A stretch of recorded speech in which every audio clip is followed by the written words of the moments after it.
പേഷ്യൻസൊക്കെ എന്ന് ചോദിച്ചപ്പം പറഞ്ഞു എല്ലാവരും സുഖമായിട്ടിരിക്കുന്നെന്ന് പറഞ്ഞപ്പോൾ ഡോക്ടർ പറഞ്ഞു എനിക്ക് മാത്യു ജോസഫിന് എങ്ങനെയുണ്ടെന്നാണ് അറിയണ്ടേ എന്ന് പറഞ്ഞു.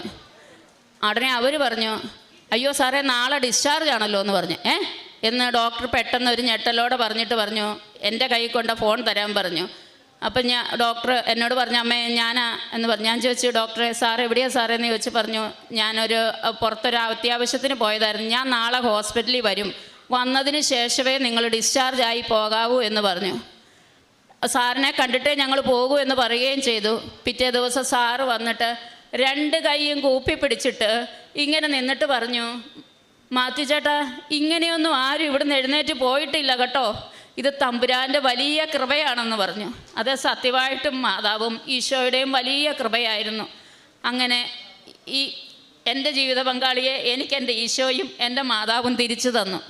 ഞാനിവിടെ വന്ന് ഉടമ്പടി എടുത്തപ്പോൾ